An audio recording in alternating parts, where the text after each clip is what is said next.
J'aimerais te dire ceci. Vous voyez, Deutéronome chapitre 6, à partir du verset 4, est en train de nous enseigner une chose. En dehors du fait qu'on te recommande d'aimer Dieu, on est en train de te montrer aussi que ne pas apprendre à tes enfants à aimer Dieu et à le craindre est un manquement grave.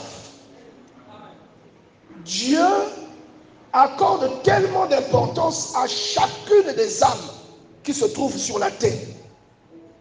Même lorsque vous avez l'impression que cette personne est bègue ou que cette personne est muette, la valeur que Dieu accorde à cette âme est la même que Dieu accorde à la vôtre. Lorsque vous lisez l'évangile de Jean au chapitre 3, verset 16, qu'est-ce que ça nous dit? Jean 3, verset 16. Car Dieu a tant aimé quoi? Il a tant aimé. Quand il dit le monde, il ne parle pas de la terre et des rochers. Il parle de ceux qui occupent la terre. Le pasteur Prince a pris les devants en posant quelque chose que Dieu m'avait mis à cœur. Je rends grâce à Dieu pour cela. Il a dit, Dieu nous a aimés le premier. Malachie chapitre 1, verset 2. Je vous ai aimés, dit le Seigneur. Dieu nous a aimés alors que nous n'étions même pas conscients de notre existence. Et dans Jean chapitre 3, verset 16, la parole de Dieu déclare, car Dieu a tant aimé le monde qu'il a donné quoi? Son Fils unique. Afin que, bon, la notion du Fils unique, c'est la notion de la chose la plus précieuse que quelqu'un possède. Une chose unique ne se remplace pas. Une chose unique et exclusive. Donc Dieu a pris la chose la plus chère et il a donné cette chose pour que nous soyons sauvés. Est-ce que quelqu'un a déjà lu Ésaïe 53? Lorsque vous lisez Ésaïe 53, vous comprenez que Dieu a fait ce qu'on appelle la substitution. C'est-à-dire que tout le malheur qui aurait dû tomber sur toi est allé sur Jésus-Christ. Quelqu'un comprend ça? Donc l'amour que nous éprouvons pour Dieu est la réponse à l'amour que Dieu a pour nous. Lorsqu'on t'appelle, parfois dans le but de te bénir, si tu ne décroches pas l'appel, tu seras béni.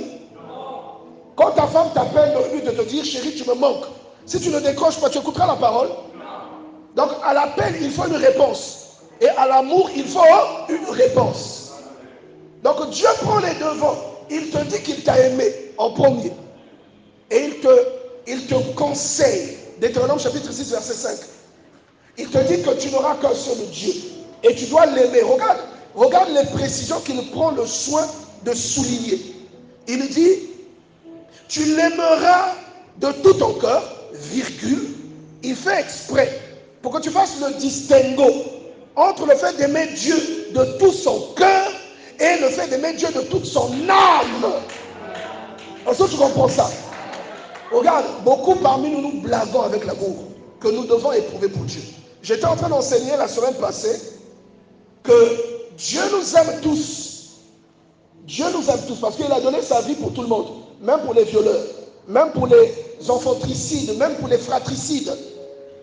Il a donné sa vie pour tout le monde, même pour Peter Bota. Il a donné sa vie. Est-ce que vous voyez, ségrégationniste, il a donné sa vie pour lui. Donc ça veut dire quoi? Que Dieu nous aime tous. Est-ce que quelqu'un comprend ça? Question. Pourquoi tous nous n'expérimentons pas Dieu de la même manière? Pourquoi tous? Pourquoi il y en a un, vous avez l'impression que vraiment, il y a quelque chose de plus que vous, parfois vous n'avez pas. Toutes ces choses ont un rapport avec l'intérêt que nous portons à Dieu. Et je vais vous prendre l'exemple sur un personnage que vous connaissez beaucoup. J'en discutais avec l'apôtre Samuel la dernière fois. Quand vous voyez la vie de David, entre David et Saül, qui a fait le plus de dégâts? Non, je ne vous entends pas. On est d'accord? Mais pourquoi Dieu s'accrochait à lui? Est-ce que quelqu'un comprend cela? Pour comprendre cela, on va aller dans le psaume 89. J'avais envie de vous emmener dans 1 Samuel chapitre 16, mais on va aller dans le psaume 89 pour mieux comprendre. On va dans le psaume 89. Dieu est extraordinaire. Dis à ton voisin, tu dois aimer Dieu. Alléluia. Psaume 89, On va lire à partir du verset 20. La Bible dit, alors tu parlas dans une vision à ton bien-aimé. Regarde, il y a une façon dont même Dieu parle de toi. Il y a une façon dont Dieu parle de David. Tu sens qu'il y a quelque chose dans la vie de ce monsieur. Et nous devons courir pour atteindre cette considération-là. Il dit, tu parlas dans une vision à ton bien-aimé. Et il ajoute au verset, après la virgule, et tu dis, j'ai prêté secours à un héros. J'ai élevé du milieu du peuple un jeune homme. Verset 21, j'ai trouvé David, mon serviteur. Je l'ai oint de mon huile sainte. Ma main le soutiendra. Il continue en disant, et mon bras le fortifiera. L'ennemi ne le surprendra pas, et le méchant ne l'opprimera point. J'écraserai devant lui ses adversaires, je frapperai ceux qui le haïssent, ma fidélité et ma bonté seront avec lui, et sa force s'élèvera par mon nom, et la droite sera sur les fleuves. Est-ce que tu as écouté ce discours dans la vie de quelqu'un d'autre dans la Bible? Est-ce que tu comprends là où on va? Et tu vas comprendre que je vais te montrer pourquoi Dieu a dit ça de David. Regarde, celui qu'on peut mettre à côté de David, hein, c'est Abraham. Alléluia. Qui a déjà lu Genèse chapitre 22? Genèse 22. Mais dis à ton voisin, lis la Bible. Ça, c'est des choses, on doit connaître ça par cœur. Abraham. Parce que Dieu dit, cacherai, Genèse 18, cacherai-je à Abraham ce que je suis sur le point de faire? Comment Dieu peut-il s'inquiéter de ne pas révéler à un être humain fait de chair de sang? Comment il s'inquiète? Cacherai-je à Abraham? Il pose la question. Quelle considération? Comment Dieu peut-il? Pourquoi il n'a pas dit ça de l'autre?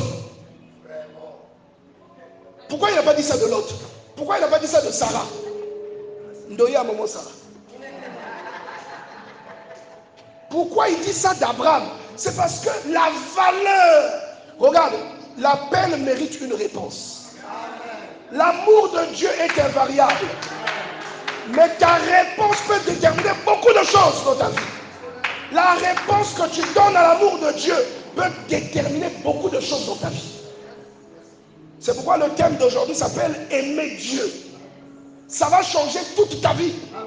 Vous savez, Ephésiens chapitre 1 au verset 3 dit, béni soit Dieu le Père de notre Seigneur Jésus-Christ, qui nous a bénis de toutes sortes de bénédictions dans les lieux célestes. N'est-ce pas? Ça veut dire quoi? Dieu nous a bénis, oui ou non? Pourquoi tu galères? Demande à ton voisin, pourquoi tu galères? Est-ce que Dieu a menti? Dans Ephésiens 1, est-ce que Dieu a menti? Il t'apprend que tu es béni. Il t'apprend que tu es béni en Jésus-Christ dans les lieux célestes. Il t'apprend que tu es béni.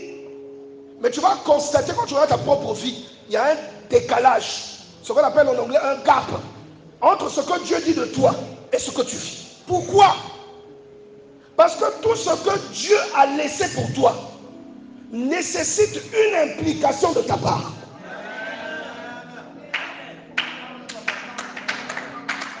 Regarde, Dieu, il passe son temps dans la Bible à te dire qu'il a des beaux projets pour toi. Pourquoi tu n'arrives pas à payer ton loyer? Tu crois que ça fait plaisir à Dieu que toi tu galères pour payer ton loyer? Dis à ton voisin, ça ne lui fait pas plaisir. Alléluia. Il veut que tu possèdes. Il t'a dit que tu es héritier de Dieu, co-héritier avec Jésus. Donc le privilège de Jésus est dans ta vie. Maintenant, demande à ton voisin, ça est où? Tu vois? Donc, l'amour de Dieu mérite une réponse. Pour la plupart d'entre nous, Dieu nous aime, mais il n'y a pas de réponse de notre part. Tu viens à Dieu seulement quand tu as un besoin. Tu viens à Dieu quand tu es malade. Tu viens à Dieu parce que tu veux te marier. Mais le besoin, c'est-à-dire la réponse naturelle que tu vois dans l'évangile de Jean. Non, on va aller dans Genèse chapitre 4. La réponse naturelle. On va dans Genèse 4. Ouvre Genèse chapitre 4.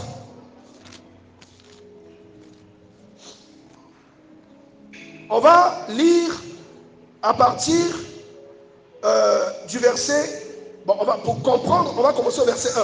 On dit, Adam connut Ève, sa femme, elle conçut et enfanta Caïn. Elle dit, j'ai formé un homme avec l'aide de Dieu. Elle enfanta encore son frère Abel. Au bout de quelque temps, Caïn fit à l'Éternel une offrande de fruits de la terre. Et Abel de son côté, déjà quand on te dit Adam et Ève ont conçu Abel et Caïn, je dis merci à Dieu pour cette parole. Je dis merci à Dieu. Pourquoi? Pour que tu ne jalouses plus ton frère. Pour que tu comprennes qu'il y a des choses que ton frère comprend, que toi tu ne comprends pas. Ce n'est pas la faute de ton frère, c'est la faute de ton implication. Comment deux frères qui sont nés d'un même père et d'une même mère n'ont pas compris Dieu de la même manière? Nulle part on te dit que Dieu est venu en cachette souffler à Abel. Abel, fais ceci. L'apôtre Paul dit dans le livre de Romains au chapitre 2 que Dieu a inscrit une loi dans notre cœur. Il dit pour ceux qui n'ont pas la loi, il y a un enseignement qui peut naître du cœur de la personne et sur la base duquel il sera jugé selon l'évangile de l'apôtre Paul. Donc Dieu parle au cœur de l'être humain. Il y a des choses... Qui a déjà lu le mot masturbation dans la Bible? Tu as déjà lu ça, masturbation? Comment tu sais que c'est un péché? Voilà ton voisin. Celui qui ne veut pas te regarder, regarde-le. Qui t'a appris que c'est un péché? Tu vois qu'il y a des choses, on n'a pas besoin de lire la Bible. Le Saint-Esprit te révèle ça. Donc qu'est-ce que cela prouve? La qualité de l'offrande qu'Abel donne, c'est la preuve de l'amour qu'il avait pour son Dieu. Personne ne lui a enseigné ça. Maintenant, pourquoi on doit être réduit à t'enseigner que tu dois aimer Dieu? Pourquoi? Personne n'a enseigné à Abel qu'il faut aimer Dieu. Abel, vous savez, dans la Bible, quand on parle de la graisse, ça signifie la chose la plus importante. On dit ici, Abel de son côté en fit une des premiers-nés, c'est-à-dire les prémices. D'accord? Et il ajoute, et de leur graisse, l'Éternel porta un regard favorable sur Abel et sur son offrande. Mais il ne porta point un regard favorable sur Caïn. En fait, c'est comme quelqu'un qui donne à Dieu une chose qu'on ne donne à personne. Lève la main si tu es avec moi. J'ai l'impression que tu ne comprends pas bien ce que nous disons ici. Dis à ton voisin, donne à Dieu quelque chose de cher. Je n'ai pas dit de prendre ton portable et de venir déposer ça lors de l'offrande. C'est pas ce que je t'ai dit. La chose la plus chère que tu peux donner à Dieu, elle est à l'intérieur de toi. Est-ce que tu comprends ça? Regarde David dans le psaume 51, ce qu'il dit. Le sacrifice qui est agréable à Dieu, c'est un esprit brisé. Il lui dit, si tu es venu des sacrifices, je t'en aurais offert. Mais tu ne prends pas plaisir aux holocaustes. Donc en fait, tout ce que je peux ramasser pour t'apporter, toi, ça ne compte pas plus que mon cœur. Mon cœur t'importe plus que toutes les richesses que je peux t'apporter. C'est ce qu'il dit en quelque sorte.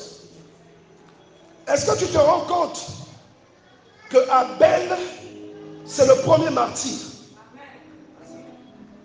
Tu te rends compte de ça? Il est devenu martyr à cause de son amour pour Dieu.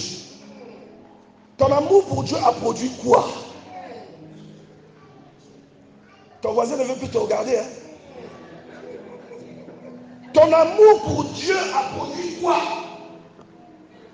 Quand tu te regardes aujourd'hui, même les autres, tu es incapable d'aimer. Alors que le Seigneur te parle dans le livre de Jean en te disant que, en fait, quand tu aimes Dieu, tu dois aimer l'autre. Et on a étudié ça il y a quelques mois. C'est pour ça que Dieu a mis des percepteurs d'offrande. L'indigent pour percevoir la libéralité, ou le frère, le bien-aimé, pour percevoir le monde, le frère pour percevoir la libéralité, l'homme de Dieu pour percevoir la dîme et les offrandes volontaires. Quand vous voyez ce qu'Abel a fait, vous retrouvez ce que David a fait. Vous retrouvez ce que Abraham a fait. C'est pourquoi Abraham et David ne sont pas n'importe qui. C'est pourquoi dans le psaume 89, vous voyez Dieu dire tout ce qu'il a dit. Il a dit, même s'il pêche, je vais peut-être le frapper, mais mon amour ne le quittera pas. Dans 1 Samuel chapitre 16, Les premières phrases que Dieu annonce à Samuel, quand cesseras-tu de pleurer sur Saül, je l'ai rejeté. Je l'ai rejeté. Je t'envoie chez Isaïe, l'Éphratien. J'ai vu parmi ses fils un que je dois me consacrer, que je veux pour roi. Dans le psaume 89, il dit, j'ai trouvé David mon serviteur. Bien-aimé, bien-aimé. Je ne sais pas si tu comprends ce que ça signifie. Dieu aime tout le monde. Jean 3,16. Il aime tout le monde. Mais nos grâces sont différentes. Notre réponse à l'amour de Dieu peut déterminer beaucoup de choses dans notre vie. Ta réponse à l'amour de Dieu peut te faire insérer dans les promesses ou dans les bénédictions que Dieu t'a données dans les lieux célestes. Parce que tu réponds à l'amour que Dieu te donne, tu te retrouves en possession des bénédictions dont Dieu parle dans Éphésiens chapitre 1 verset 3. Parce que pendant que toi tu es en train de dire Seigneur, mais tu dis que tu m'as béni, lui va te montrer, regarde l'Éternel, lui comment il fait. Comment tu expliques, lui, il expérimente ça. Comment? Dis à ton voisin, monte encore. Alléluia. Je pense qu'on n'est pas suffisamment dédié à Dieu. Parce que l'amour que tu ressens pour Dieu te pousse à te dédier à Dieu. Se dédier à Dieu, c'est ce que Abel vient de faire. Pendant que Caïn prend les offrandes des produits de la terre, il donne à Dieu, Abel ne donne pas qu'une offrande, il donne la meilleure offrande possible. C'est une preuve de l'amour qu'il a pour Dieu. Il donne la meilleure partie, la graisse. Et le premier meurtre dans l'histoire de l'humanité est venu de la bénédiction que l'adoration d'Abel a emmenée. Parce que c'est une adoration. Nous avons étudié dans Aimé Saint John, nous avons vu l'adoration ou l'adorateur. On a dit dans Jean chapitre 4, à partir du verset 23, quand le Seigneur parle des adorateurs, il ne parle pas des chantres seulement. S'il vous plaît, les chantres, ne nous discriminez pas. Vous avez vu, j'ai bugué tout à l'heure, là, parce que je n'étais pas dans la gamme. Toi, tu ris, hein? Francky rit. Je n'étais pas dans la gamme. Les chantres, ne nous discriminez pas. Lorsque Dieu parle d'adorateur, il ne parle pas exclusivement des chantres. Parce que adorer, ce n'est pas chanter. Est-ce que quelqu'un comprend cela? Que Dieu vraiment nous aide à comprendre ça. Dans Apocalypse chapitre 4, on a vu ça aussi. L'apôtre Jean explique la vision qu'il reçoit et il voit l'amour que les 24 vieillards, la dévotion et l'adoration qu'ils donnent à Dieu. Donc adorer Dieu, c'est ce que Abel vient de faire. Vous retrouvez l'adoration dans Genèse chapitre 22. On va aller dans Genèse chapitre 22. Alléluia. Toi, tu attends seulement, moi je viens de citer les versets ici. Toi-même, tu ne veux pas les lire. Et quand je dis, tu fais semblant maintenant d'ouvrir la Bible. Va lire ta Bible à la maison. Alléluia. On va lire Genèse chapitre 22.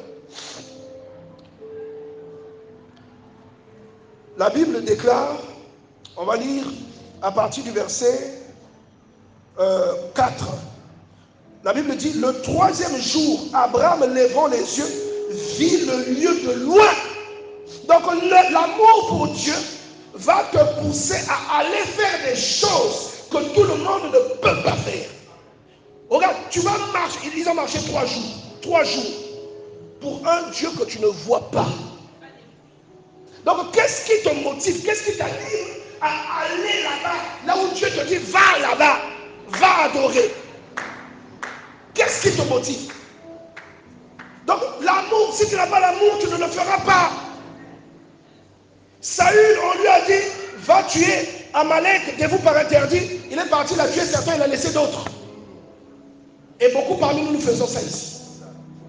Mais celui qui aime Dieu est dévoué. Il peut rouler à terre pour Dieu. Est-ce que quelqu'un suit? Lève la main si tu me suis.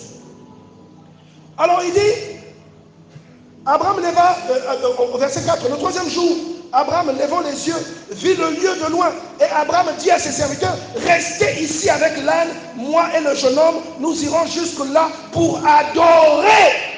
Maintenant, je te pose la question, il partait chanter. Tu as vu maintenant les retombées.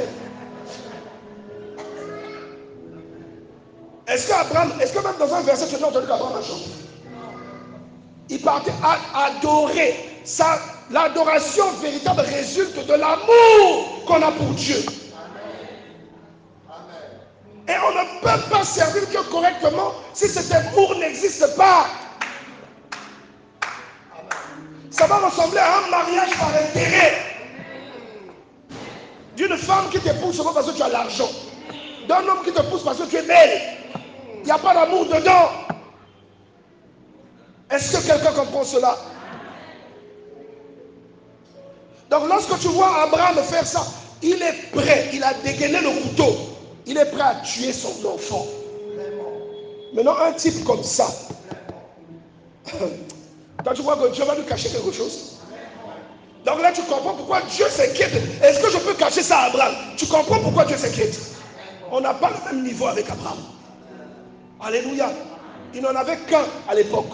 Parce que les 6 autres, à part Ismaël, les 6 autres, il les a eus après la mort de Sarah. Mais au départ, il n'en avait qu'un. Il en avait 2, mais Dieu considérait qu'il n'en avait qu'un qui était légitime. Pourquoi Dieu ne lui a pas demandé Ismaël? Ismaël, c'est l'offrande de Caïn. Isaac, c'est l'offrande d'Abel. Est-ce que quelqu'un comprend cela? Et chaque fois que Dieu te regarde, il demandera toujours de toi que tu lui donnes la meilleure partie de toi, la meilleure partie de ta vie. C'est pourquoi, toi qui passes toute la journée sur les réseaux sociaux et devant la télé, c'est quand tu montes au lit, tu ne t'es même pas lavé. Tu devais monter dans le coup de la foulou, tu fais le signe de la croix. Je ne sais même pas ce que ça veut dire aussi. Après tu dis Nzam, et tu dors. Et tu es surpris lorsque Dieu bénit l'apôtre. Bien aimé, vous savez, c'est difficile, hein? Je vous assure. C'est difficile d'être dévoué à Dieu. Alléluia. Beaucoup de gens n'ont pas compris que l'amour que Dieu leur demande ne se trouve pas dans leurs actes, ça se trouve dans leur cœur. L'amour que Dieu attend de toi, en fait c'est même le mystère de la loi et de la grâce. C'est ce mystère-là. Parce que la loi est basée sur des actes qui sont censés te délivrer, te justifier et te purifier. Mais la grâce est basée sur l'amour de Dieu et la conviction. Parce que ta foi, c'est la réponse à cet amour. C'est pourquoi on dit que celui qui est en Jésus-Christ, Romains chapitre 8, verset 1, il n'y a plus de condamnation dans sa vie. Tu n'as rien fait à part accepter et aimer Dieu. Donc, beaucoup nous venons à l'église, mais c'est pourquoi la plupart d'entre nous n'avons pas de réponse. Parce que nous ne comprenons pas de quoi il est question. On prend Dieu pour un distributeur de billets. Tu as fait à la maison, Seigneur, ma zone de diacre, non, soit bourlaï. Donc toi, Dieu, tu pries quand tu as des problèmes. Mais quel jour tu prieras? Tu es dans un château, tu as les plus belles voitures, mais tu pries Dieu comme un enfant. Tu pleures dans la présence de Dieu. Tu roules devant Dieu. Tu pleures, tu déchires tes habits. Quel jour tu feras ça? Alors que tu as tout, Dieu t'a tout donné. Quel jour tu feras ça? Dis à ton voisin, aime ton Dieu. Regarde ce que le Seigneur dit dans Deutéronome chapitre 6. Il dit, les commandements que je te donne aujourd'hui doivent rester gravés dans ton cœur. Tu dois les enseigner à tes enfants. C'est dû à quoi? C'est dû à l'amour que Dieu porte à toi et à tes enfants. Beaucoup de gens pensent que Dieu il m'ennuie avec ça. Il m'ennuie. Pourquoi il me demande ça? Il ne sait pas que l'amour que tu as pour lui te sauve. Beaucoup n'ont pas compris que la foi signifie que tu aimes Dieu. Amen. Alléluia. Ton voisin n'a pas compris ça. Parce que lui, il croit que quand on parle de la foi, c'est lui qui mine nous. Il croit que c'est seulement ça en fait. Alors que c'est un ensemble de passions que tu ressens.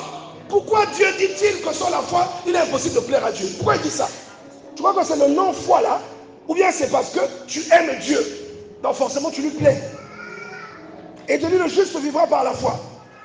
Hébreu 11, le juste vivra par la foi. Pourquoi il te dit ça? Pourquoi le juste vit-il comme ça? Parce que la foi c'est aimer Dieu. C'est pourquoi celui qui n'a pas de foi, en réalité, il n'aime pas Dieu. Il n'aime pas Dieu. Une personne qui a la foi, c'est une personne qui connaît Dieu, n'est-ce pas? C'est cela. Une personne qui aime Dieu, c'est une personne qui connaît Dieu. Romains 10, 17.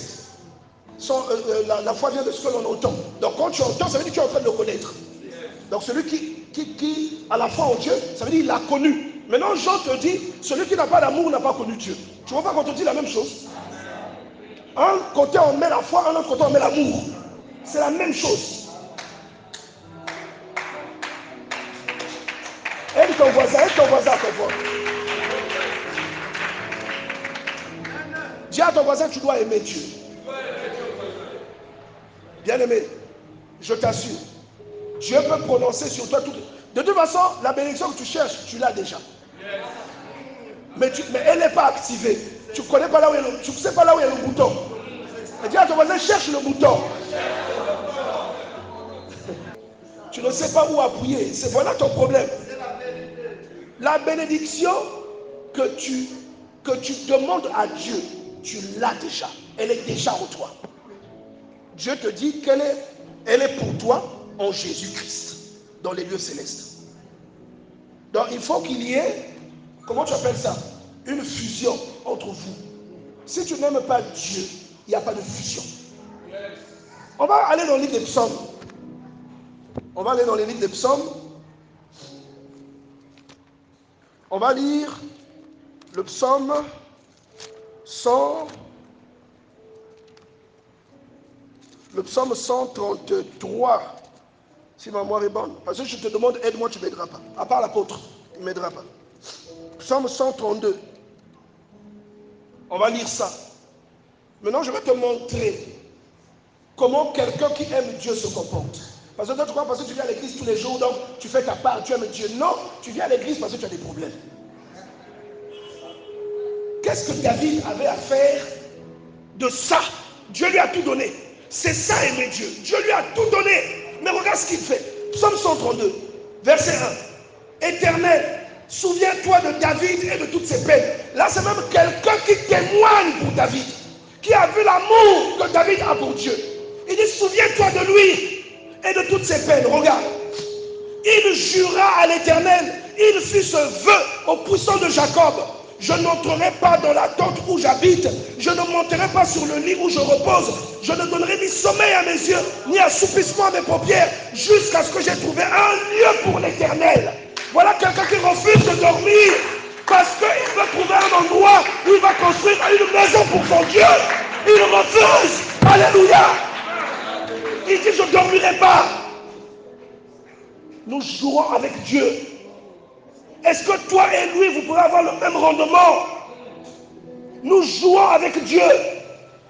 Alléluia. Il dit, souviens-toi. Il jura à l'Éternel. Et tu es en train de jurer devant Dieu. Tu sais le genre de dette dans lequel ça peut te faire entrer. Il jura à l'Éternel. Il fit ce vœu au puissant de Jacob. Je n'entrerai pas dans la tente où j'habite. Pour quelqu'un qui ne sait pas, quand on dit la tente, tu es embrouillé. Il dit, je n'irai pas dans ma maison. Je ne monterai pas sur mon lit. Ça veut dire, je ne me donnerai pas du repos jusqu'à ce que je trouve un endroit pour construire une maison pour Dieu. Voilà un être humain qui fait... Mais qui a fait ça dans la Bible? Il avait tout. Dis à ton voisin, aime ton Dieu. Si tu es avec moi, lève la main, s'il te plaît. Il avait tout dans sa vie. Mais pourquoi il fait ça? Parce qu'il a un cœur qui aime Dieu. Est-ce qu'il y a des fous de Jésus ici? Lève la main si tu es un fou de Jésus. Tu vois ça? Jusqu'à ce que je trouve une demeure pour le puissant de Jacob. On va aller dans le premier livre des Chroniques. Un Chronique. On va aller 1 Chronique chapitre 29. On va lire à partir du premier verset. 1 Chronique 29. Le roi David dit à toute l'assemblée, mon fils Salomon, mon fils Salomon, le seul que Dieu ait choisi est jeune et d'un âge faible. L'ouvrage est considérable, car ce palais n'est pas pour un homme, mais pour l'Éternel Dieu. Qu'est-ce que David avait à faire de bâtir un palais pour Dieu? Est-ce que Dieu lui a posé la question, est-ce que j'habite dans les maisons d'or? Qu'est-ce qu'il avait à faire de ça? Il avait tout. Mais toi, dès que tu as seulement un boulot, tu viens plus à l'église. Le dimanche, c'est vraiment pour le sport. Avec des t-shirts au club des marcheurs. T-shirt, viens là. Tu viens plus à l'église. Dis à ton voisin, arrête ça. Et à la fin, vous allez boire la bière. Il dit, verset 2, j'ai mis toutes mes forces. Toutes quoi? Dis à ton voisin, aime Dieu. J'ai mis toutes mes forces à préparer pour la maison de mon Dieu de l'or pour ce qui doit être d'or, de l'argent pour ce qui doit être d'argent, de l'airain pour ce qui doit être d'airain, du fer pour ce qui doit être de fer, du bois pour ce qui doit être du bois, des pierres d'onyx pour ce qui doit être des pierres d'onyx, des pierres brillantes pour... Est-ce que je cite tout? Il n'avait rien d'autre à faire. Maintenant, toi, tu es surpris que le type là, depuis 5000 ans, on parle de lui. Jésus a parlé de lui. Même Jésus, le Sauveur, a parlé de David. Tu es surpris. Est-ce que Jésus a parlé de Samuel? Est-ce que Jésus a parlé de Nathan le prophète? Est-ce que Jésus a parlé de Gédéon et de Samson? Mais Jésus a parlé de David. Dis à ton voisin, aime ton Dieu. Il y a des choses que tu fais qui sont des réponses à l'amour que Dieu a pour toi. Et ces réponses-là vont te distinguer au milieu de tes frères. Ça va te distinguer. C'est pourquoi tu vas voir, David était moins sérieux que Saül, on doit se l'avouer. Hein? Les bêtises que David a faites, permettez-moi l'expression, Saül ne les a pas faites.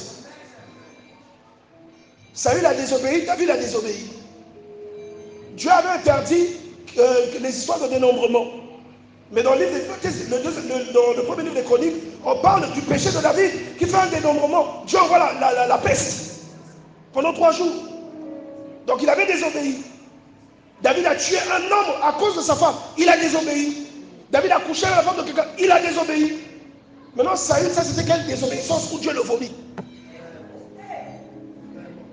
Ça veut dire que ton amour pour Dieu efface tes iniquités. C'est pour cela qu'on t'appelle le juste. Alors que toi-même tu te dis, mais moi-même je pêche. Tout à l'heure j'ai menti à quelqu'un. Mais quand le Seigneur vient te parler, la Bible, il te dit tu es juste. Tu dis, mais je suis juste comment? Pour ceux qui ne comprennent pas pourquoi on dit tu es juste. Tu es justifié en Jésus. C'est parce que accepter Jésus nécessite la foi. Or la foi c'est aimer. Et cet amour efface, ferme les regards. Parce que tout le reste est parti sur Jésus-Christ. Ça ferme les regards. En fait, j'ai l'habitude de dire, il a précédé tes péchés. Il sait ce que tu vas faire demain. Mais il t'a quand même choisi. Alléluia. Ne jugez pas l'apôtre Samuel. Sévèrement. Ne jugez pas le pasteur Inoki sévèrement. Ne jugez pas le pasteur Prince sévèrement. Pourquoi? Votre jugement ne pèsera jamais plus que le jugement de Dieu. Quelqu'un comprend ça? Quand David a commis son péché, tout le peuple a été séduit par Absalom. Qui se rappelle de ça? Mais comme tu ne lis pas la Bible, dis à ton voisin qui t'a dit. Tout le peuple a été séduit. Absalom se tenait devant un endroit et il recevait tous ceux qui venaient voir David pour détourner leur cœur. Il dit, mais ton problème ne sera pas réglé Viens, si quelqu'un peut me nommer roi, moi je vais régler tous vos problèmes. Lui, sa priorité, c'est maintenant la veuve de Uri. C'est ça qu'Absalom faisait.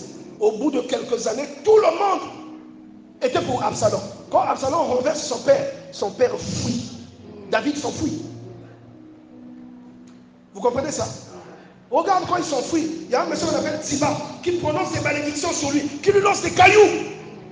L'un de ses soldats lui dit, est-ce que tu veux que j'aille trancher la gorge de ce chien qui insulte le roi? Le roi lui a dit non.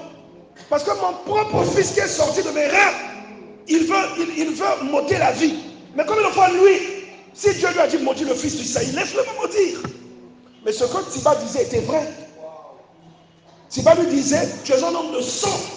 Ce qui t'arrive, c'est le sang que tu as fait couler.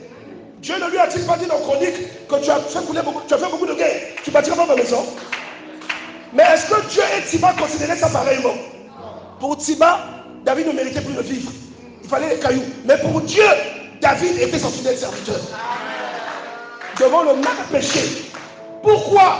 Parce que David aimait Dieu. Dis à ton voisin, David aimait Dieu. David aimait Dieu. C'est pourquoi tu dois aimer ton Dieu. Tu dois aimer ton Dieu. Ça va te sauver la vie. Est-ce que tu vois ça? Et Absalom, les arguments qu'il avait utilisés étaient vrais. Parce que David avait déconné. Avait déconné à tel... La sœur d'Absalom avait été violée, Tamar, par son propre frère. Donc imaginez la colère d'Absalom. Parce que David n'a pas puni Amnon. Parce que Absalom était même mère avec Tamar. Imaginez sa colère. Il a réfléchi à un moment. Ah, il a signé son frère. Meurtre. Il s'est enfui chez son grand-père. Son grand-père était roi. Il est resté en exil pendant 2 ans, je crois. Jusqu'à ce que Joab vienne supplier David pour reprendre le petit. David certainement a fait la comparaison avec lui-même repartant vers Dieu dans le psaume 51. Et il voit son fils, il dit bon qu'il revienne mais qu'il ne voit pas ma face. Donc quand Absalom dit aux gens qu'il a déconné, c'est vrai. Tout le monde a été témoin que David a tué Uri. C'était vrai. Dieu aussi s'est fâché. Sauf que Dieu ne se fâche pas comme toi. Toi tu vas te fâcher contre ton frère, tu lui adresseras plus la parole. Mais Dieu il va se fâcher, ça passe. Il revient au sentiment. Est-ce que tu comprends ça? Donc nous sommes même plus sévères que Dieu, quelquefois. Mais celui qui aime Dieu, il prend progressivement le caractère de Dieu. La rancune n'a plus de place sur lui. Alléluia. Et finalement, tout le monde va soutenir Absalom. Tout le peuple était avec lui. Regardez les témoignages de l'ancien conseiller de David. Tout le monde soutenait Absalom. On lui dit, bon, pour démontrer aux gens que tu es contre ton père, va coucher avec ses femmes. Il va signer les femmes de son père. Hein? Vous voyez ça? Mais lorsque David a été convaincu de contre-attaquer, ils ont lancé l'assaut parce que David avait envoyé son ami pour les piéger, leur faire savoir qu'il devait attaquer, comment tu appelles ça? Le lendemain, et non sur le champ, parce qu'il était réellement affaibli. Et finalement, lorsqu'ils vont attaquer, la Bible dit que ce jour-là, la forêt a tué plus de gens que les soldats de David. C'est-à-dire, la guerre des soldats d'Absalom, qui étaient plus nombreux, et les soldats de David, c'est la forêt qui a coupé, c'est la forêt qui a tranché. Et même Absalom lui-même, c'est un arbre qu'il a attrapé. Un térébète qu'il a saisi par les cheveux pour qu'on vienne le tuer là. Est-ce que tu comprends ça? Ne joue pas avec quelqu'un qui aime Dieu. Est-ce que tu comprends cela? Ne joue pas avec quelqu'un qui aime Dieu. Il a un retour de bâton très dangereux. David, c'est son enfant. Il ne voulait pas qu'Absalom meure. Il veillait tout le temps. Mais est-ce que Absalom va bien? Personne ne lui répondait parce qu'on avait éventré Absalom. Personne ne lui répondait. Il voulait qu'Absalom vive. Il ne voulait pas que son fils meure. Mais Dieu avait estimé que Absalom avait déshonoré l'onction de son prophète et de son roi. En dehors du fait qu'il était son père. Il avait déshonoré l'onction de quelqu'un qui aimait Dieu. Pendant le programme qu'on a eu toute la semaine, vous avez remarqué, on a eu un programme spécial, on a eu des cultes toute la semaine. J'étais en train d'expliquer, est-ce que vous connaissez ce que David veut dire? Est-ce que vous savez ce que David veut dire? Le prénom David. Bon, je sais que l'apôtre connaît. Et peut-être le pasteur Iloki, le pasteur Prince. Est-ce que vous savez? Non, non, non. Attendez. David, est-ce que quelqu'un suit ce que je dis? L'apôtre a enseigné dernièrement sur les prénoms, sur les noms. Alléluia.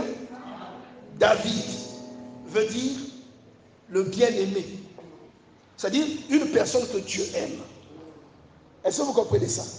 Donc Absalom manquant de respect à David a manqué du respect à quelqu'un que Dieu aime. Ou à quelqu'un qui aime Dieu. Est-ce que quelqu'un comprend cela? Dis à ton voisin, tu dois aimer Dieu. Alléluia. Qui décide d'aimer Dieu à partir d'aujourd'hui? Ah, ne lève pas la main, c'est pas comme ça. Hein? Dis à ton voisin, ah! Ça va nécessiter beaucoup de choses.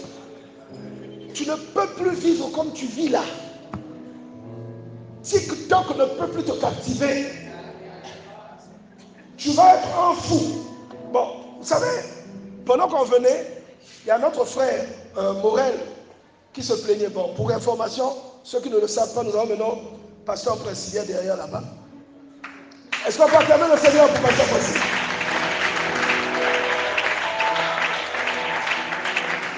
Est-ce qu'on peut acclamer le Seigneur pour l'évangéliste Ange derrière là-bas?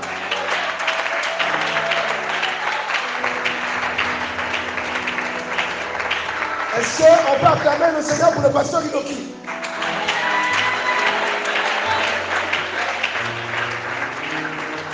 Il y a des gens qui sont perdus. Ils se disent, mais ça veut dire quoi? Nous-mêmes aussi, on est perdus. Parce que pour nous, le programme, c'était le 9. Mais Dieu nous a fait un balayage là. C'est seulement au taekwondo qu'on fait ce balayage là. Il nous a surpris. Alléluia. Donc il y a que l'apôtre qui est au courant. Je pense que pour vous tous, ce sont des surprises. Et le frère Morel se plaint. Il s'est plaint chez mon papa. Que papa, il faut parler à ta fille. Elle ne dort pas suffisamment. Mais qu'est-ce qu'elle fait? Elle lit tout le temps la Bible. Même pour manger, je dois me fâcher. Et quand le frère Morel a dit ça, moi j'ai regardé ma femme. Parce que je me suis reconnu, j'ai regardé ma femme. J'en parle souvent avec l'apôtre. Pour manger, ma femme doit me crier dessus. Quand tu aimes Dieu, ton caractère, voilà, ce qu'on appelle le zèle, tu ne seras plus pareil. Je raconte souvent, en prenant l'exemple sur mon papa, que lorsque j'étais petit, puisque je suis son seul garçon, il m'emmenait presque partout. Et souvent j'avais honte de marcher avec lui. Vous savez pourquoi? Ça va vous faire rire. Il priait tout le temps, même dans la rue. Et moi, ça me dérangeait. Il priait, bien aimé, il priait tout le temps. Donc, de fois on croise un copain, oh, je t'avais aperçu ton père, mais pourquoi il parlait? Ton père, il parle seul. Explique à ce copain-là qu'il prie. Explique-lui. Il ne te croira pas, il te dira il a trop de problèmes. Mais moi qui connais le monsieur, je sais qu'il prie.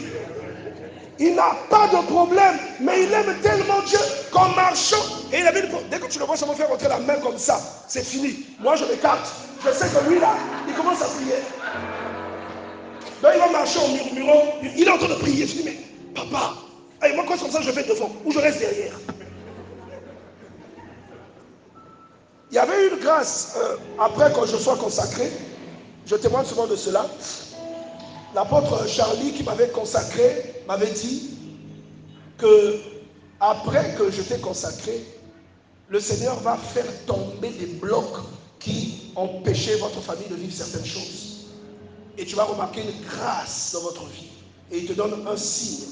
Le signe, c'est que 2 de tes soeurs se marieront la même année. Dis à ton voisin, sers Dieu. Ça va te délivrer de beaucoup de choses. Hein? On priait beaucoup, hein? Notre papa priait beaucoup. Mais il y avait des blocages. Mais quand on m'a consacré, il m'a dit, quand je vais te consacrer, tu vas voir que tout le monde regardera ta famille des choses bizarres commenceront à se passer. Et c'est ce qui s'est produit. Moi, on m'a consacré en novembre, le 30 novembre. Et au mois de février, ma soeur aînée s'est mariée. Au mois de décembre, notre avant-dernière s'est mariée, la même année. Et j'ai vu, oui, c'était un signe, c'était la vérité. Est-ce que vous comprenez ça? Et puisqu'il y avait le mariage en cascade, après moi je me suis marié, après celle qui me suit, sœur Christiane, là, elle est malade, je ne sais pas si elle est venue. Celle qui me suit s'est mariée. Bon, nous on est 5, donc ça lui faisait 4 enfants mariés. Ça a commencé à jaser autour de lui. Comment ça? Pourquoi c'est seulement chez lui? Il y avait du koundou. Et il y a un de nos frères qui a vécu avec nous, un cousin, qui a longtemps vécu avec nous, qui connaît bien le caractère de notre père, qui a répondu, et c'est même lui qui a rendu témoignage. Il dit, quand tu sais que les gens ont parlé, tout ça, moi je leur ai dit, mais vous ne savez pas de quoi vous parlez. Le vieux Nganga, quelqu'un même qui sort pour aller payer le Pax, il prie. Vous croyez que qu'est-ce qui va lui arriver? Dis à ton voisin, il faut aimer Dieu.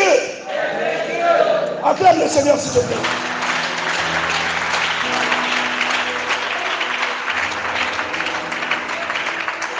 Dieu permettra toujours qu'il y ait un témoin oculaire pour que la gloire revienne à Dieu.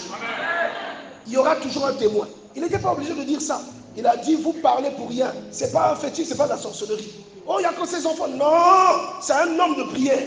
Même quand il sort, c'est pas pour... Allez, regarde, tu viens le visiter, il va aller t'accompagner. Il dit, j'arrive. Il fait sortir dans la chambre, tu crois qu'il va aller prendre le déplacement? Certes, il va te payer le déplacement, mais il va prier. Il sort, il t'accompagne devant le portail. Il revient à la maison, il retourne dans la chambre, il prie. Ça, c'est quelle personne? Je dis à Dieu, même moi, je n'arrive pas à faire ça. Même moi. Et je racontais à l'apôtre Amour que souvent, nous, on va passer les week-ends chez papa. On va passer des week-ends là-bas, on va dormir là-bas, et 2 fois. Comme notre maman est en déplacement, donc 2 fois, moi, je dors avec lui. Donc 2 fois, mon épouse dort avec... voilà, moi, je dors avec lui. Quand il commence à prier, on prie tous les deux, à genoux. À un moment où je me fatigue, je monte au lit, lui il prie. Donc je m'endors, à un moment sur ce, papa, non, il faut que tu arrêtes. Le type a 71 ans.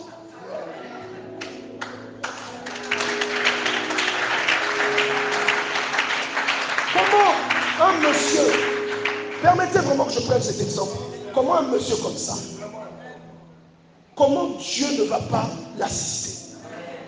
Je prie toujours, parce que, après ça va te surprendre, j'ai toujours dit à Dieu, Seigneur, j'ai l'impression que tu ne m'as pas béni autant que papa. Je dis tout, je prie, Seigneur, bénis-moi comme tu as béni mon père. Il a tout eu dans sa vie. Est-ce que tu vois un peu? Il a tout eu. Tout ce que nous, la plupart des jeunes cherchent. Quand il était jeune, il a eu les voyages, tout ce que vous voulez. Il a tout eu, les possessions, il a tout eu. Mais il est resté humble. Je dis, non, Seigneur, quand tu marches avec nous dans la rue, tous les enfants, papa, Nanga, Pépé, tout le monde. Je dis, Seigneur, il faut que j'arrête de fermer le front. Comment ça on fasse ça? Bénis-moi comme tu as béni mon père. Alléluia. Donc c'est normal qu'il y ait ce qu'il y a parmi ses enfants. C'est tout à fait normal. Que ce qu'il vit, que les gens disent, bon voilà, il vit ceci, il vit cela, Dieu lui donne des avantages, Dieu bénit ses enfants, ça se voit, c'est visible. Il y a des choses parfois qui m'arrivent, c'est lui qui a cultivé ça. Est-ce qu'on peut acclamer le Seigneur pour ce monsieur, s'il vous plaît?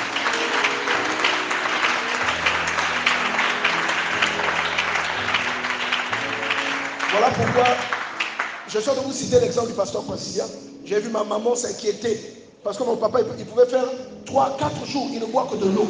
Il ne boit que de l'eau. Mais il faut manger. Non, il boit que de l'eau. Pourquoi il boit de l'eau? Parce qu'il aime la prière. Il jeûne. Il chauffe un peu d'eau, il boit. Il va au boulot, il revient à 14h, il lit sa Bible. Il ne fait que ça. Je dis, mais comment on peut être passionné?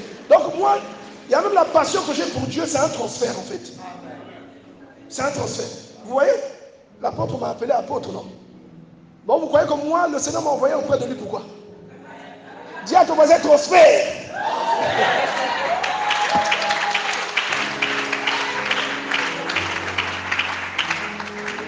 Alléluia. Vous savez, l'apôtre Paul, quand Ananias est venu le consacrer, on lui avait pas dit qu'il était pasteur ou apôtre ou évangéliste, on l'avait consacré. Les galants, c'est Dieu qui lui a donné ça. Les galants, ce n'est pas les hommes qui donnent, c'est Dieu. J'étais moi tranquille. L'apôtre sait que moi, je n'aime pas les titres. J'étais tranquille dans mon coin. Voilà, Dieu a commencé à utiliser des prophètes à gauche et à droite. Seigneur, j'ai même dit apôtre, s'il te plaît, ne me fais pas ça. Le jour-là, ne m'appelle pas comme ça. Que Dieu soit béni, que Dieu soit loué. Mais je pense que je commence à m'habituer. Alléluia. Dis à ton voisin transfert. Si vous êtes aux côtés de ce passionné de Dieu, s'il vous plaît, priez pour que Dieu vous transmette sa passion pour Dieu. Il peut faire des erreurs. On discute souvent. On n'est pas toujours d'accord, lui et moi. Il y a des points sur lesquels je suis vraiment, je dis apôtre. Mais ça, c'est un homme qui est passionné de Dieu. Un homme qui est amoureux de Dieu. Et je prie pour qu'il vous transfère cet amour qu'il a pour son Dieu. C'est la meilleure chose. Dieu n'est pas glorifié parce que vous le servez. Parce que même les démons font le service de la maison de Dieu. Est-ce que vous comprenez ça? Vous me croyez ou vous ne me croyez pas? Simon le magicien n'était pas parmi les disciples, parmi les apôtres, parmi les disciples de la Samarie. Judas n'était pas parmi les apôtres. Que dit Jésus sur Judas? C'est moi qui vous ai choisi, vous les 12. Mais pourtant l'un d'entre vous est un démon. Donc les démons aussi font le service. Donc Dieu n'est pas glorifié parce que vous le servez. Il est glorifié parce que vous l'aimez. Aimer Dieu est la chose la plus complète que vous pouvez faire pour le royaume de Dieu. Parce qu'un cœur qui aime Dieu, c'est un cœur qui va aimer les autres. Un cœur qui aime Dieu, c'est un cœur qui sert Dieu fidèlement. Un cœur qui aime Dieu, c'est un cœur qui s'éloigne du mal. Alléluia. Et c'est ce que Dieu aime. Le cœur qui aime Dieu. On va aller dans le livre des psaumes. Apôtre, il me reste combien de temps? Je n'ai pas regardé l'heure. Il est 11h53, je ne sais plus exactement. J'ai commencé à 11h01. C'est ici, 11h01. Il est 11h53. On va lire le psaume 51. Et on va lire à partir du verset, lisons donc à partir du verset 7. Il dit, voici, je suis né dans l'iniquité et ma mère m'a conçu dans le péché. Mais tu veux que la vérité soit au fond du cœur? Fais donc pénétrer la sagesse au-dedans de moi. Le cœur est la chose la plus importante aux yeux de Dieu en toi. C'est pourquoi la Bible dit, garde ton cœur plus que toute autre chose, car de lui, alléluia, le cœur, toujours le cœur. Le cœur toujours. La Bible dit que c'est de l'abondance du cœur que la bouche. Pourquoi toujours le cœur? Le cœur, c'est le siège. Ton cœur, s'il appartient à Dieu, tu seras un serviteur fidèle, un serviteur juste et droit. Mais si ton cœur appartient à l'argent, aux biens matériels, aux femmes, tu seras un mauvais serviteur. Ton cœur doit appartenir à Dieu. Il dit, détourne ton regard de mes péchés, efface toutes mes iniquités. Oh Dieu, crée en moi un cœur pur, renouvelle en moi un esprit bien disposé. Ne me rejette pas loin de ta face, ne me retire pas ton Saint-Esprit. Rends-moi la joie de ton salut et qu'un esprit de bonne volonté me soutienne. J'enseignerai tes voies à ceux qui les transgressent et les pécheurs reviendront à toi. Il dit, oh Dieu, Dieu de mon salut, délivre-moi du sang versé et ma langue célébrera ta louange. Seigneur, ouvre mes lèvres et ma bouche publiera ta louange. Il dit, verset 18, si tu eusses voulu des sacrifices, c'est-à-dire tout ce qui est mécanique, tout ce qui est échange, tout ce qui est comme une dette que tu payes à Dieu. Il dit, si tu eusses voulu des sacrifices, je t'en aurais offert. Mais tu ne prends point plaisir aux holocaustes. Il ajoute, les sacrifices qui sont agréables à Dieu, c'est un esprit brisé. Il te parle d'abord d'esprit, mais après il te parle de cœur. Est-ce que tu comprends? Il te parle de la même chose. Parce que dans la Bible, une fois, lorsque Dieu parle du cœur de quelqu'un, il parle de l'esprit de la personne. Il dit, oh Dieu, tu ne dégaines pas un cœur brisé et contrit. Tu ne dégaines pas. La chose la plus importante que tu puisses donner à Dieu, ce n'est pas ton argent. L'argent n'est que le substitut. L'argent n'est que l'habillement. L'offrande, c'est l'habillement de ce que tu as dans le cœur. La graisse que Abel a donnée, c'était la couverture de l'émotion, de l'amour, de l'affection qu'il avait pour Dieu. C'est pourquoi, lorsqu'on vient vers Dieu, il y en a, même si tu es bien habillé, tu as mis des chiffons devant Dieu. Mais il y en a qui ont des habits de fête. Parce que c'est ton cœur que Dieu regarde. Alléluia. C'est ton cœur que Dieu regarde. On va aller dans le premier livre de Samuel. Premier livre de Samuel. Ne cherche pas ça dans le Nouveau Testament, s'il te plaît. Pardon. Premier livre de Samuel, à partir du verset 16. Nous allons lire, je dis premier Samuel chapitre 16, pardon. Et nous allons lire à partir du verset 6. Il dit, lorsqu'ils entraient, on parle des frères de David, lorsqu'ils entraient, il se dit en voyant Eliab, certainement loin de l'Éternel est là devant moi. Et l'Éternel dit à Samuel, ne prends point garde à son apparence et à la hauteur de sa taille. Alléluia. Et il ajoute, car je l'ai rejeté. L'Éternel ne considère pas ce que l'homme considère. L'homme regarde ce qui frappe aux yeux, mais l'Éternel regarde au cœur. Dis avec moi, au cœur. Dis à ton voisin, Dieu cherche ton cœur. Il ne t'a pas entendu. Dis-lui, tu dois aimer Dieu. Dieu regarde au cœur. Alléluia.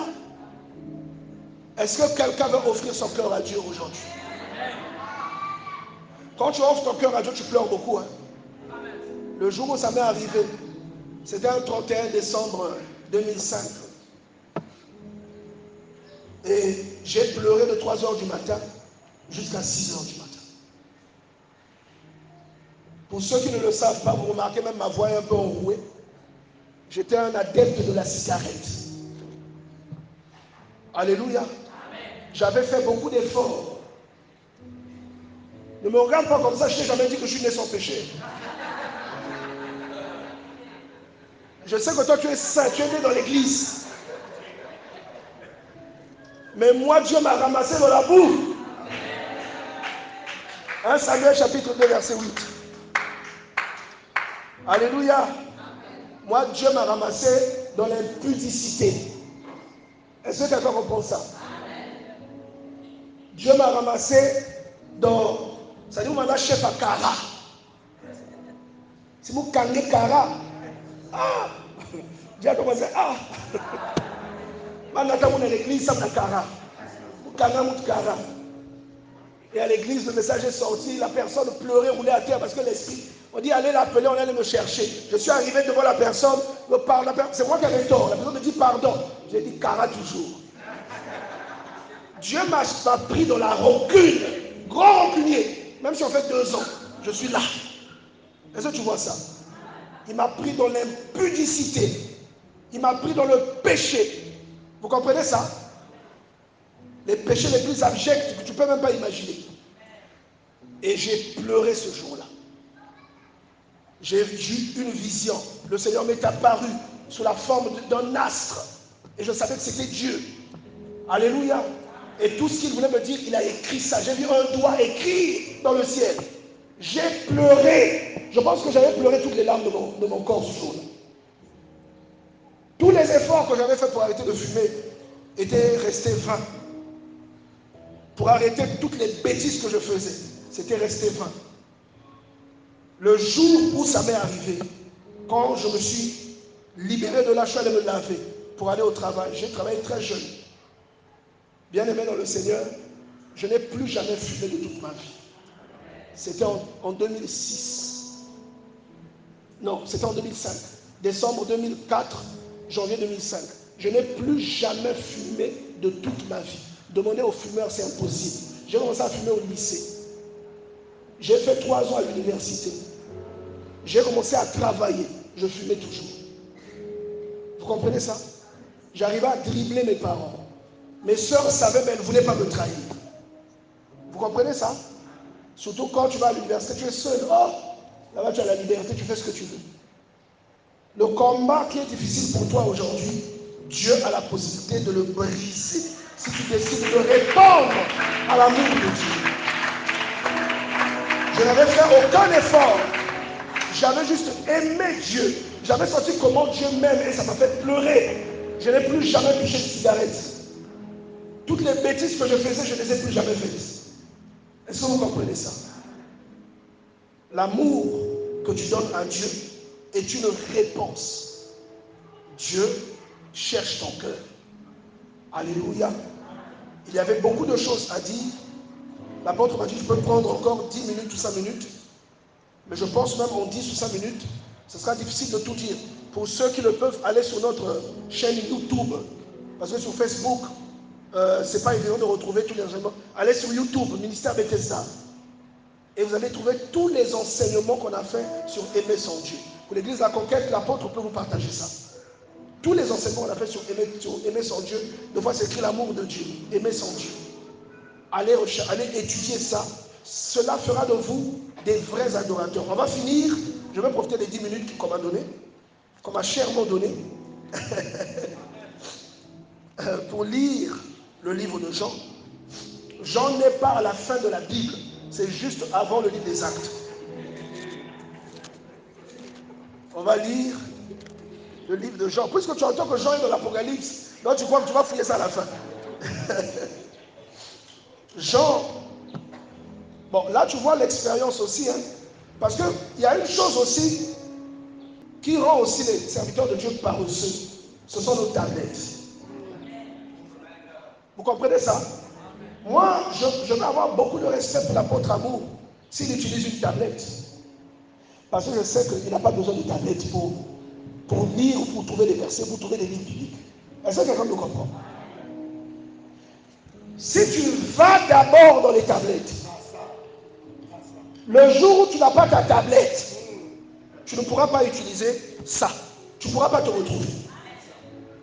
Donc quand tu nous vois faire un peu les fiers avec les pasteurs princes sur les tablettes, ça veut dire que ça là, on a mangé déjà comme Ézéchiel. Quand tu vois l'apôtre Amour prendre son téléphone, ça veut dire ça là, il a mangé ça. Est-ce que tu comprends ça? Donc toi, ne t'habitue pas trop à ces choses-là, aux tablettes là. Parce que quand je vais te dire, Zacharie, tu ne sauras même pas Zacharie, viens avant quel livre. Bon, après Zacharie, c'est quoi? Ne triche pas. Tu as vu? Tu as vu, non? Bon, là, on a déjà soufflé ici. Et c'est ça, c'est important. Avant de rouler dans une voiture, de marcher d'abord à pied. Quand tu roules dans la voiture, on ne dira pas que tu es paresseux. On sait que tu es un marcheur. Quelqu'un comprend ça? Ah, on sait que tu es un marcheur.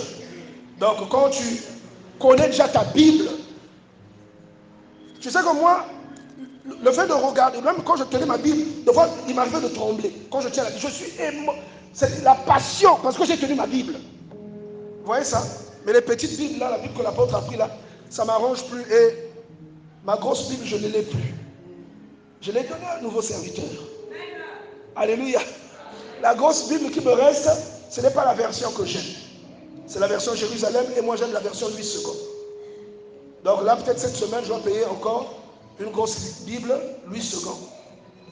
Comme ça, je pourrais continuer à faire cet équilibre. Oui. Amen. Amen. On acclame le Seigneur.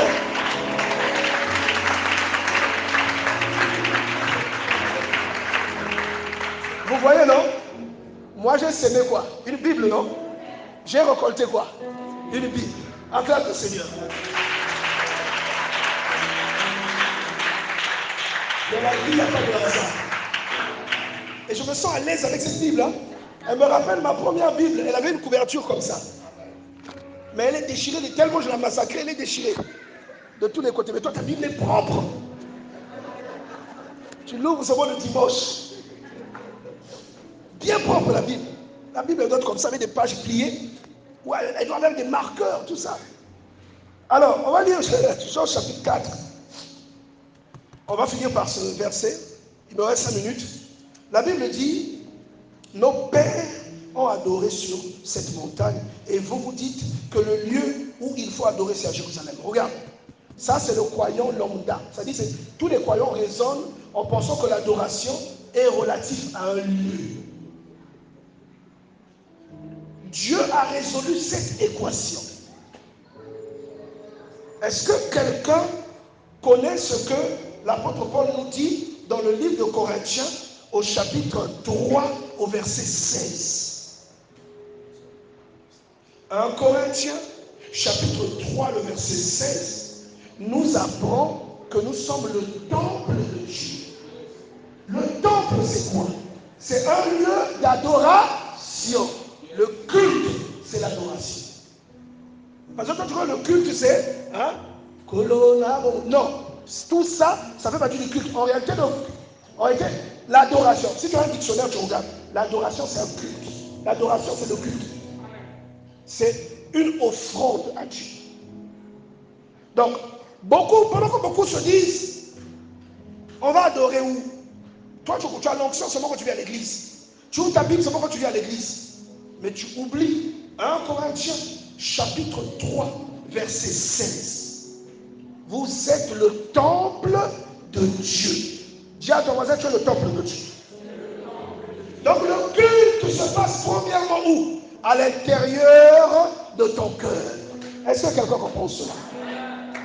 Et le chrétien lambda, je risque de finir les mouchoirs là.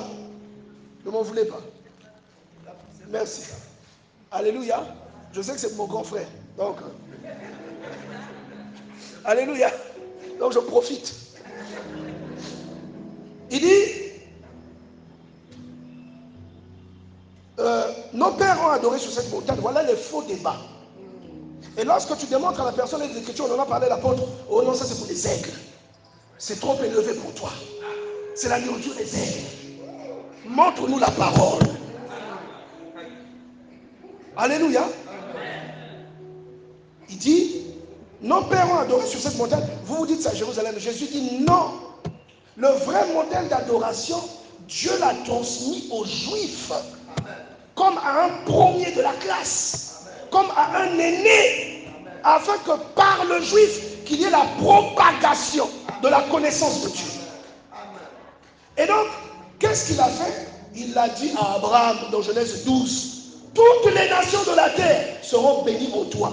C'est un peu comme s'il disait, toutes les personnes recevront pleinement Dieu derrière toi. Vous comprenez ça? Non, il y a quelqu'un qui n'a pas compris, on dirait. Voilà pourquoi on dit que par la foi, nous sommes fils d'Abraham. Ne le sont pas seulement ceux qui ont la même race que lui, mais ceux qui ont sa foi. Donc le juif, c'est le modèle. Aujourd'hui, je ne vois pas le prophète Jospin, mais je prends un exemple. L'apôtre va s'appuyer sur le prophète Jospin pour que toute la révélation que Dieu lui donne soit propagée. Vous comprenez? C'est comme une chute d'eau qui coule. Dans la Bible, on voit qu'il y a des gens qui connaissaient Dieu, qui n'étaient pas juifs. Jéthro, le Madianite, beau-père de Moïse. On dit sacrificateur de Madian. Pourquoi on dit ça? Et vous voyez que Jéthro ramène la femme de Moïse avec ses deux enfants. On dit qu'il a offert un sacrifice. Tous les prêtres sont venus manger le sacrifice de Jéthro. Qu'est-ce que ça vous enseigne? Parce que quand on dit païen, nous on pense que l'ennemi de Dieu. Un païen, ça veut dire celui qui n'est pas juif. C'est ce que ça veut dire. Il était païen, mais il connaissait Dieu. C'est même lui qui conseille Moïse. Ne porte pas la charge tout seul. Choisis des gens qui vont t'aider. Et la Bible dit que le beau-père de Moïse d'abord la Bible dit, quand il est arrivé, Moïse s'est prosterné devant lui. Donc voilà Moïse en train de se prosterner devant un idolâtre. Donc vous voyez que Jéthro connaissait Dieu. Dans le livre des Nombres, chapitre 20, à partir du chapitre 21, vous voyez 22, vous voyez que Balaam, le mage, connaissait Dieu. Alléluia. On dit que quand Balaam envoyait les gens, Dieu est venu lui demander qui sont ces gens qui sont venus chez toi. Dieu est venu lui poser la question. Il leur a dit, restez ici, je vais demander à Dieu si je peux venir. Donc, un type qui dit ça, ça fait cher. Parce que nous, non, l'enchanteur, ou bien, quel est le terme que Joseph utilise? Le devin. Quand on dit devin, Joseph dit à ses frères que la coupe que vous avez volée là, je suis un devin, je divine avec. Vous comprenez ça? C'est pas parce qu'on dit devin que c'est un sataniste, madame. Non. Écoutez la parole de Balaam. Celui qui se prosterne et voit la vision de Dieu. Voit la vision. Il avait même la révélation du nom divin. Il appelle Dieu l'Éternel. Moïse a eu ça dans Exode 3, 14. Mais lui, il a eu ça où? Il dit, dites à votre roi, il peut me donner toute sa maison avec de l'or. Je ferai ce que l'Éternel me dira. Donc son Dieu, c'est qui? Il obéit à qui? À l'Éternel, oui ou non?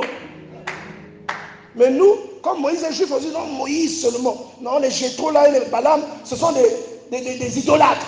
Tu vois bien le type en train d'adorer, il se prosterne, il nous dit, celui qui se prosterne, il voit, celui dont l'œil s'ouvre, il voit la vision du Tout-Puissant. Il connaît tous ces attributs-là comment? Mais c'est un être humain. Donc un être humain est faillible. Moi je suis faillible, l'apôtre est faillible, pasteur Prince est faillible, pasteur Inoki est faillible, pasteur Prince est faillible. Tout le monde est faillible ici. Donc qu'est-ce que Balaam va faire? Puisque Balak voulait faire tomber les enfants d'Israël, il a dit si tu les attaques en frontal, tu ne les auras pas. Leur Dieu les protège. Mais avant de partir, mais c'est talonnade. Est-ce que vous comprenez ça? Il a dit à Balak, envoie-leur seulement une occasion de pécher. Dieu lui-même va les frapper. Donc c'est lui qui avait donné l'astuce pour que Israël tombe. Donc quand ils sont allés conquérir Jéricho, ils ont tué Balaam. Mais Balaam n'était pas un sataniste ou un magicien. Il servait Dieu. Vous comprenez ça? Samson qui est mort comme n'importe quoi là. Il ne servait pas Dieu. Alors, donc vous voyez que la désobéissance, ce n'est pas seulement pour les païens, ce n'est pas seulement pour les non-croyants. Même les croyants désobéissent. Balaam, il se présente lui-même comme un serviteur de Dieu. Alléluia. Lui-même, il se présente comme un serviteur. Il dit, celui qui voit la vision du Tout-Puissant. Bon, je n'ai plus le temps, l'heure est passée déjà. Je vais arrêter. Celui qui voit la vision du Tout-Puissant, il se présente comme ça. Donc, quoi? Il y a un effacé de femme qui camarade. Vous voyez ça? Maintenant, après, on peut servir Dieu, mais on n'aime pas Dieu passionnément. Vous voyez? On peut servir Dieu sans l'aimer passionnément. Donc, j'aimerais que tu comprennes que l'amour de Dieu, la révélation de Dieu, même si d'autres peuples le connaissaient, il l'a donné premièrement aux Juifs. Parce que dans le transfert d'un message, il y a ce qu'on appelle la distorsion. On peut te dire I, toi tu dis I, là-bas tu vas dire IA. Ce qui est I ici, ça veut dire IA là-bas. Donc maintenant, celui qui a fait I jusqu'au bout, c'est le Juif. Je répète, dans la transmission d'un message, il y a ce qu'on appelle la distorsion. Dieu s'est révélé à beaucoup de peuples. Mais quand il dit I, là-bas on dit I, l'autre dit IA, l'autre dit IO. Et eux là-bas ils ont reçu IO. Ici quand il dit I, l'autre dit O, A, là-bas on dit A. Mais le juif, quand Dieu a dit I, il a dit I, jusqu'à I. Et de son I là, il a propagé le I en question partout. Qui comprend le schéma? Donc Jésus est en train d'apprendre à cette femme. L'adoration dont tu me parles là, moi, ce n'est pas ça que je connais. Il dit, l'heure vient où ça ne sera ni dans ce lieu, l'heure vient où ça ne sera ni quoi? Ni sur cette montagne à Jérusalem que vous adorerez le Père, n'est-ce pas? Ni à Jérusalem que vous adorerez le Père. Il dit, l'heure vient, elle est déjà venue, où les vrais adorateurs adoreront le Père en esprit et en vérité. Je finis par là. L'esprit et la vérité là, c'est l'adoration d'Abel, c'est l'adoration de Moïse, c'est l'adoration de David, c'est l'adoration d'Abraham. Avec le cœur, tu vas te mettre debout, on va prier. Mets-toi debout s'il te plaît. Alléluia.